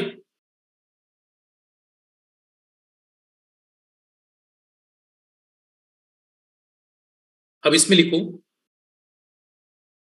When small magnetic field, when small magnetic field is exist inside the magnetron के अंदर अगर स्मॉल इलेक्ट्रिक फील्ड एग्जिस्ट कर गई, देन द इलेक्ट्रॉन जो निकल रहा था कैथोड से, इलेक्ट्रॉन इमर्जिंग, इमर्ज माने निकलना, emerging from cathode will from cathode will slightly deviate, मतलब बदल देना, slightly deviate from its straight path.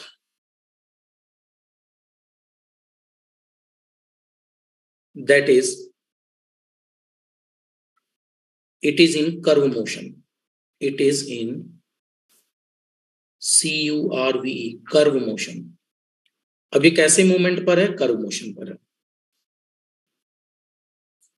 That is in curve motion from cathode to anode.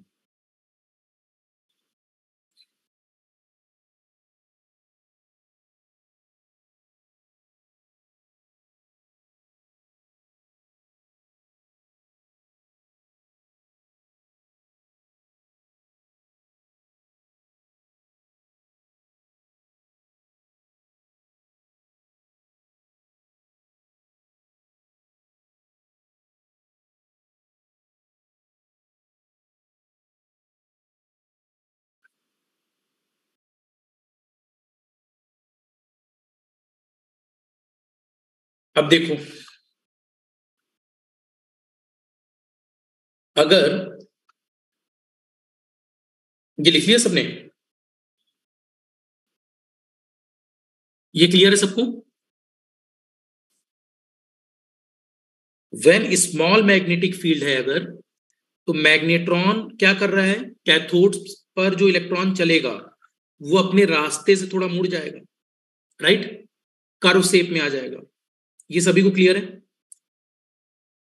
अब ये सोचिए, इधर देखिए सभी लोग, कॉपी कर लो इसको पहले।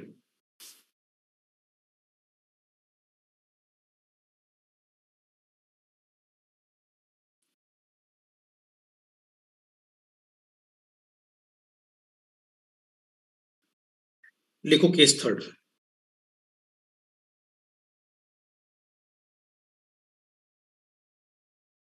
When we increase the more electric field, है ना,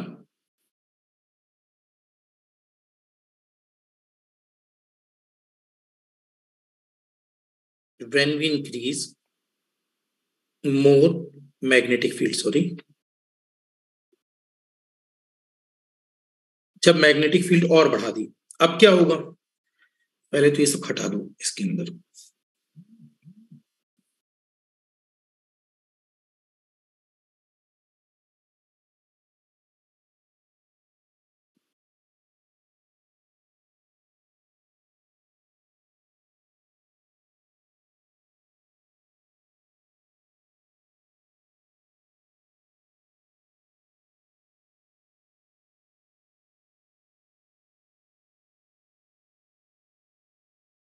ठीक है,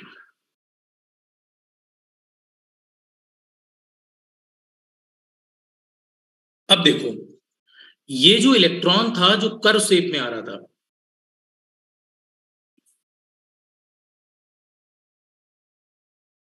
ठीक है सुधी, ठीक है,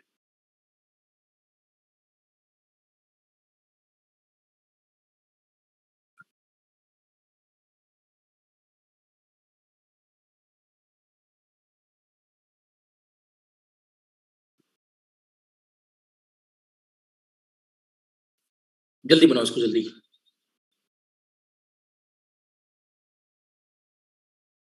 अब एक वर्ड इंपॉर्टेंट है, HC, क्रिटिकल मैग्नेटिक फील्ड।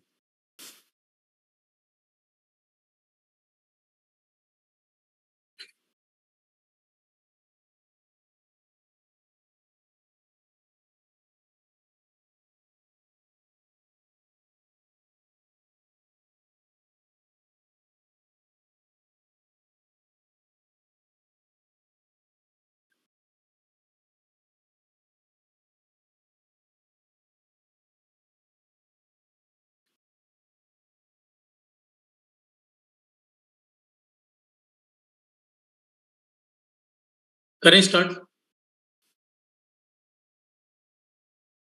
चलो,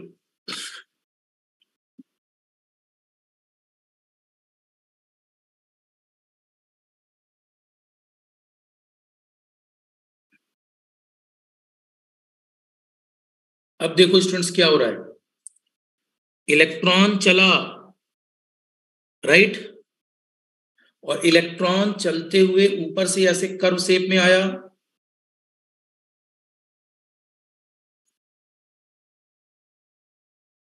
फिर नीचे को गया, फिर इंक्रीज हुआ, और फिर ये कर्व शेप में आया। इसका मतलब अब इलेक्ट्रॉन की मूवमेंट कैसी हो रही है? अगर आप ध्यान दें तो इलेक्ट्रॉन कहां जाना चाहता था? यहां। इलेक्ट्रॉन जब चलते चलते चलते चलते यहां जाना चाहता था, तो इलेक्ट्रॉन को जाना ऐसे था, लेकिन इस पर क्या लग गया? Magnetic field. तो इसने, मैग्नेटिक फील्ड ने इसको पीछे कर दिया। फिर इलेक्ट्रिक फील्ड का इन्फ्लुएंस बढ़ा तो ये आगे की तरफ बढ़ा, फिर मैग्नेटिक फील्ड ने इसको पीछे कर दिया, राइट, और फिर आगे की तरफ बढ़ा, और फिर ये पीछे की तरफ। तो बताओ स्टूडेंट्स, चला कहां से है? कैथोड से, और चलते हुए अपने रास्ते से भटक कर भटक कर भटक कर अभी भी एनोड पर नहीं पहुंचा। और अगर एनोड पर नहीं पहुंचा तो प्लस से माइनस पर अगर इलेक्ट्रॉन का इमर्जन नहीं हुआ, मतलब देखो इधर, क्या अगर इलेक्ट्रॉन यहां से चलकर यहीं घूम जाए तो क्या हम कहेंगे कोई करंट बनी है? Random movement of electron does not carry any current. अगर इलेक्ट्रॉन यहां घूमता और वापस आ जाता, यहां चलता, यहां वापस आ जाता, तो क्या हम कोई करंट बताते? करंट बनने के लिए क्या होना चाहिए? इलेक्ट्रॉन को अपने एक टर्मिनल से दूसरे टर्मिनल पर जाना चाहिए, राइट? बोलो। अरे बैटरी कनेक्ट होती, अगर इलेक्ट्रॉन इधर देखो यहां से चला, चलकर प्लस पर जाएगा, बैटरी के प्लस पर अंदर जाएगा, फिर माइनस से निकलेगा, फिर यहां जाएगा, इस पाथ पर करंट बनती है, क्लोज पाथ पर। बोलो यस। तो बताइए यहां आ गया, हाँ, क्या यहां कोई करंट बनी? ये चला चला चला और फिर वापस ऐसे आ गया। इसका मतलब ये चला तो है कैथोड से, लेकिन एनोड पर पहुंचा ही नहीं। और एनोड पर अगर नहीं पहुंच रहा, तो क्या मैग्नेटिक फील्ड का मान इतना बढ़ा दिया हमने जिस पर ये क्रिटिकल हो गया, ये और घूम गया, राइट? इतना होता जितने में ये कर्व शेप पर होता और ये घूमकर ऐसे यहां पहुंच जाता, तब तक तो ठीक था। लेकिन मान को इतना मैग्नेटिक फील्ड बढ़ा देना कि ये अपने उस पाथ से इतना घूम जाए, देखो इधर, अपने उस पाथ से इतना घूम जाए कि ये वहां पहुंचे ही ना, ये यहां जाने लगे, फिर थोड़ा बढ़े और फिर ऐसे निकल जाए। तो बताओ, क्या ये यहां से यहां अपनी डेस्टिनेशन पर पहुंचा या नहीं? इसकी डेस्टिनेशन क्या है? Anode terminal.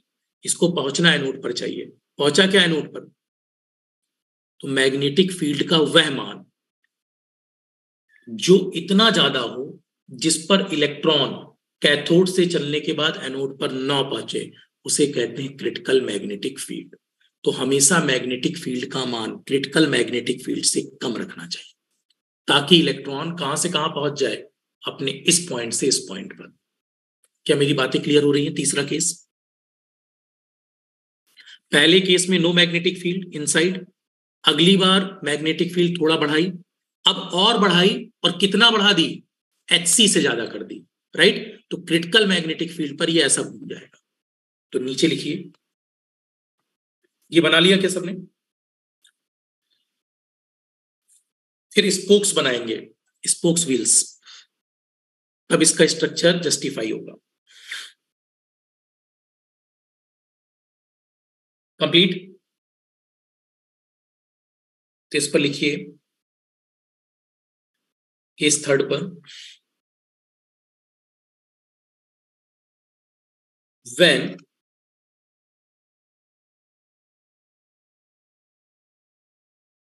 magnetic field is further increased,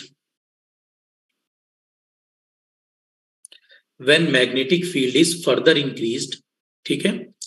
जब हम मैग्नेटिक फील्ड को क्या कर रहे हैं? फर्दर इंक्रीज कर रहे हैं।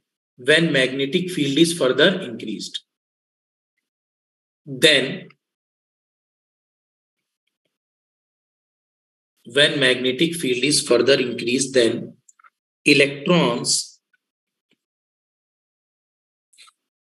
emerging, emerge माने निकलना, electrons emerging from cathode gets highly deviated, deviate माने अपने रास्ते से भटक जाना, gets highly deviated by the magnetic field, by the magnetic field. So it is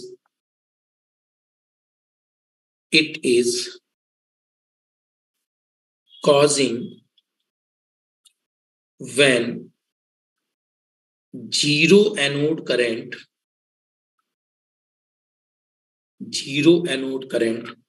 then the value of magnetic field, the value of magnetic field which causes, the value of magnetic field which causes anode current to becomes zero, anode current to becomes zero, anode current to become zero is known as is known as critical magnetic field. Critical magnetic field very important पूछा जाता है। Critical magnetic field कौन सी field है जिस पर anode current का मान क्या हो जाता है? 0। एनोड पर इलेक्ट्रॉन पहुंच ही नहीं रहा। एक बार लिख लो इसको।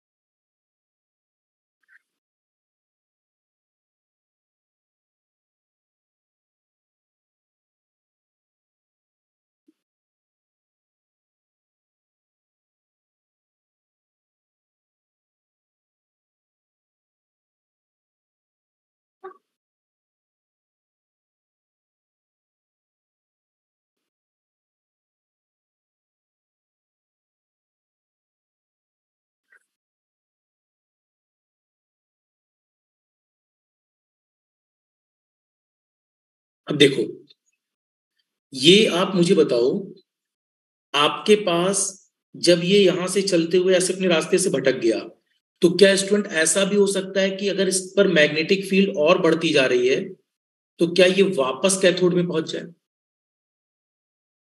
जहां से निकला है अगर ये वापस वहीं पहुंचने लगेगा तो इसे कहते हैं एक्सेसिव हीट बढ़ जाना, राइट? इलेक्ट्रॉन जहां से निकला है अगर ये वापस वहीं पहुंचने लगे, मैग्नेटिक फील्ड इतनी बढ़ा दे कि वापस कैथोड में ही चला जाए। निकला कहां से था? कैथोड से, और वापस चलकर कहां पहुंच गया? कैथोड पर ही। इसे कहते हैं एक्सेसिव हीटिंग प्रॉब्लम, राइट? पहले ये बताओ, ये समझ पाया मैग्नेटिक फील्ड को जब फर्दर बढ़ाया जिसमें इलेक्ट्रॉन कैथोड से निकले और बहुत डेविएट कर गए, इतना डेविएट कर गए कि एनोड पर कोई करंट नहीं बनी, उस मैग्नेटिक फील्ड को क्या कहते हैं? क्रिटिकल मैग्नेटिक फील्ड कहा गया। इसे क्या कहते हैं हम लोग? क्रिटिकल मैग्नेटिक फील्ड, जिस पर एनोड करंट का मान 0 बन जाए, राइट? और अगर कोई बोले इफ द मैग्नेटिक फील्ड, नीचे लिख लो ये line, if the magnetic field is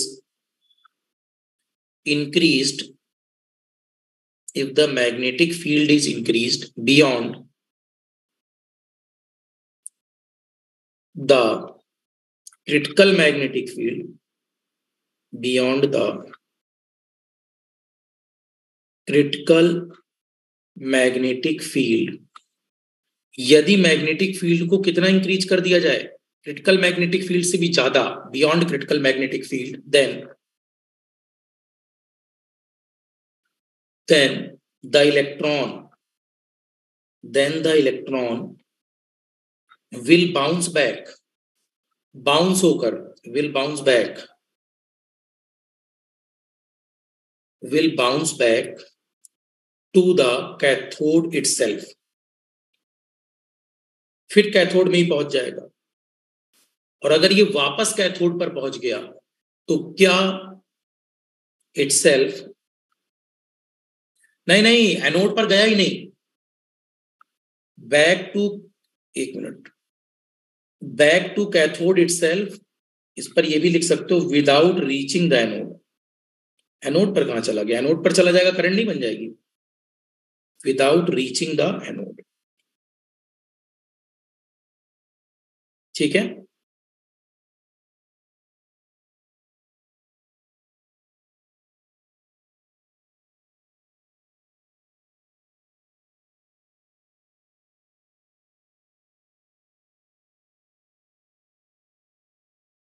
लिख लिया?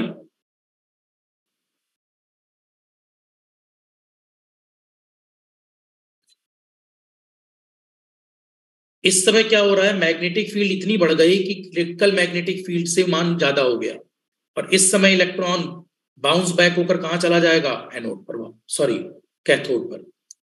कहां बिना पहुंचे? एनोड पर, राइट?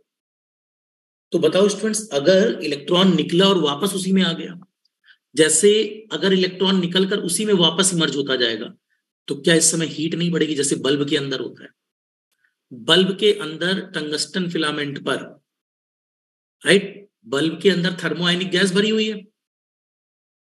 राइट। फिलामेंट से इलेक्ट्रॉन चलकर वापस अगर उस पर आ रहा है तो क्या हमारे पास गैसियस स्ट्रक्चर के अंदर हीट डेवलप होगी, और अगर हीट डेवलप होगी तो क्या हीट डेवलप होने पर, ऑटोमेटिक हीट डेवलप होने पर, हेलो, हाँ जी, हाँ अभी मैं क्लास की बात करता हूँ, ठीक है, ओके। तो क्या स्टूडेंट्स हीट बढ़ेगी नहीं बढ़ेगी इस समय, और ये हीट क्या वापस से इलेक्ट्रॉन के पहुंचने से, तो इसे बैक हीट कहते हैं। That is also called back heat problem. To avoid this condition, to avoid, इससे बचने के लिए, condition, supply should be disconnected, supply should be disconnected. इस कंडीशन से बचने के लिए फिर सप्लाई को क्या कर देते हैं, डिस्कनेक्ट कर देते हैं। क्लियर। अब ये पहले कंडीशन है, जनरल कंडीशंस, जब तक आरएफ पर अभी कुछ नहीं देखा। अब अगर आरएफ वैल्यू को लें, रेडियो फ्रीक्वेंसी वैल्यू को, तो हमारे पास क्या कंडीशन बनेगी, एक बार पहले इसको लिख लो आप लोग।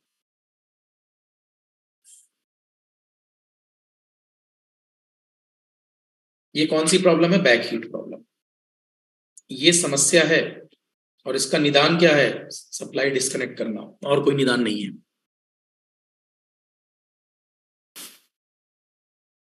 तो अगर ऑब्जेक्टिव में पूछा जाता है back heat should be avoided or required, तो back heat is a problem which should be avoided, इसको अवॉइड करना चाहिए, ठीक है।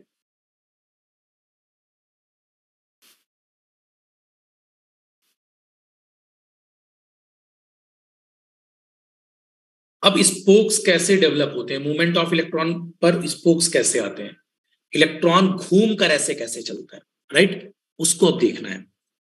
तो अब आरएफ के साथ देखें, दैट विल टेक टाइम। चलो अब इसके आगे कल ही डिस्कस करूंगा मैं। यहां तक तो लिख लिया ना सबने,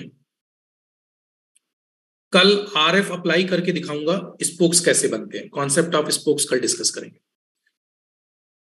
ठीक है, ओके।